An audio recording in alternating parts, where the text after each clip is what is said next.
యాదగిరిగుట్ట శ్రీ లక్ష్మీ నరసింహస్వామి ఆలయం master plan పై ప్రత్యేక దృష్టి పెట్టారు కేసీఆర్. ఇప్పటివరకు టీసీఎం 7 సార్లు గుట్ట అభివృద్ధి పనులను పరిశీలించారంటే ఆయన ఆలయ అభివృద్ధిపై ఎంత ఫోకస్ పెట్టారో అర్థమవుతోంది.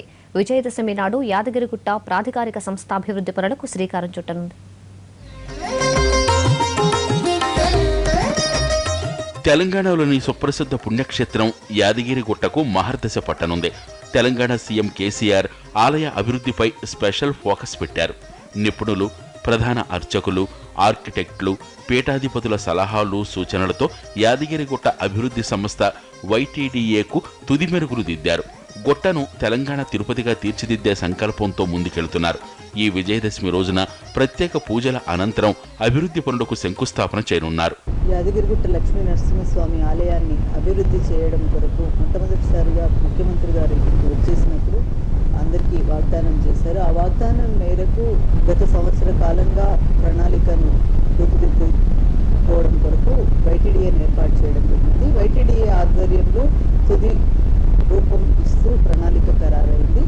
ఈ ప్లానింగ్ ప్రకారంగా రేపు విజయదశమి రోజు పనులు ప్రారంభం చేయడానికి పూజ చేయడం జరుగుతుంది. ముఖ్యంగా అంటే ప్రాహారము, మాడవీధులు, అద్దాల మండపము, ఆంజనేయ స్వామి ఎత్తైన విగ్రహము, శివాలయం ప్రాకారం నుంచి కొత్తగా విశాలంగా తీసుకురావడము, బ్రహ్మోత్సవాలకి అందరికీ కళ్యాణం చూసేలాగా 15-20 వేల మందికి పైన అకామిడేట్ చేయడం, ఇంకా భవిష్యత్తులో ఇంకా ఎక్కువ మంది వచ్చినట్లయితే దాదాపు 1,00,000 మంది కూర్చుని చూసేటట్టుగా కింద ప్రాజెక్టులో తీసుకోవడం జరిగింది.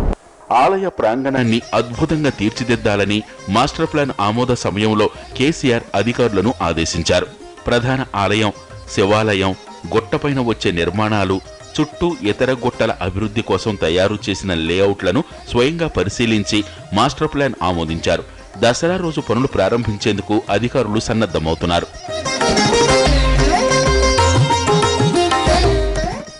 గుట్ట పైన గర్భగుడి యథావిధిగా ఉంటుంది. పైకి వెళ్లడానికి, కిందికి రావడానికి వేరువేరు దారులు నిర్మించనున్నారు. వీఐపీలకు ప్రత్యేక ప్రవేశ మార్గం ఏర్పాటు చేయనున్నారు. ప్రధాన ఆలయం చుట్టూ మాడవీధులు నిర్మిస్తారు. మరోవైపు శివాలయానికి సైతం మాడవీధులు ఏర్పాటు చేయనున్నారు. ప్రధాన ఆలయం తూర్పు దిక్కున దక్షిణానికి అభిముఖంగా 108 అడుగుల ఎత్తైన భారీ ఆంజనేయ స్వామి విగ్రహం ప్రతిష్ఠిస్తారు. గుట్టపైనే అన్నదానం కాంప్లెక్స్ నిర్మించనుంది వైటీడీఏ. బ్రహ్మోత్సవం జరిగేందుకు కూడా తూర్పు భాగంలో ప్రత్యేక స్థలం కేటాయిస్తారు. శ్రీచక్ర భవనం ప్రాంగణాన్ని క్యూ కాంప్లెక్స్ గా మార్చనున్నారు. సో దగ్గర ఒక 8 monthsగా డ్రాయింగ్స్ మీద వర్క్ చేస్తున్నానండి. సీఎం గారితో చాలాసార్లు డిస్కషన్ చేసాం. టెంపుల్ మీద ఎంత అందంగా రావాలి, డెవలప్మెంట్స్ ఏంటి, నెక్స్ట్ ఏ ఫెసిలిటీస్ మేము అరేంజ్ చేయాలని సీఎం గారు బాగా టైం ఇచ్చారు, నాకు స్పెండ్ చేశారు. ఇంకా ఈ టెంపుల్లో ఉన్న మీకు ఈ కొండలో ఉన్న ఏవి అండి మనకున్న ఇంక స్ట్రక్చర్స్ ఏమి ఉండవండి, అన్నీ మారిపోతుంది. తూర్పు సైడే మీకు ఆంజనేయ విగ్రహం వస్తుందండి, 108 అడుగులు బ్రాంజ్ విగ్రహం అండి. అది కూడా మేము సీఎం గారు చైనా కూడా వెళ్ళి మాట్లాడమని చెప్పారండి. గుట్టపైన ఉన్న ప్రస్తుత భవనాలన్నింటినీ తొలగించనున్నారు. కొత్త లేఅవుట్ ప్రకారమే నిర్మాణాలు చేపట్టనున్నారు. నీటి గుండం యథావిధిగానే ఉంటూనే విస్తీర్ణాన్ని మరింతగా పెంచే ఏర్పాట్లు చేశారు. ప్రధాన గుట్ట పక్కన ఉన్న ఇతర గుట్టల అభివృద్ధిపైన ప్రత్యేక శ్రద్ధ పెట్టనున్నారు. తూర్పున 1000 ఎకరాల విస్తీర్ణంలో యాదగిరిగుట్ట టెంపుల్ సిటీగా అభివృద్ధి చేయనుంది వైటీడీఏ. టెంపుల్ సిటీలో విశాలమైన రోడ్లు, ఉద్యానవనాలు, కాటేజీలు, సత్రాలు, కళ్యాణ మంటపం నిర్మిస్తారు. గుట్ట పరిసరాల్లో సువాసనలు వెదజల్లే సుగంధ మొక్కలను పెంచనున్నారు. కొత్త లేఅవుట్కు అనుగుణంగా కరెంటు లైన్లు, డ్రైనేజీ, వాటర్ పైప్స్ నిర్మాణం చేపట్టనున్నారు. అనుకున్న సమయంలోనే పూర్తి చేయాలని కోరుతున్నారు స్థానికులు, భక్తులు.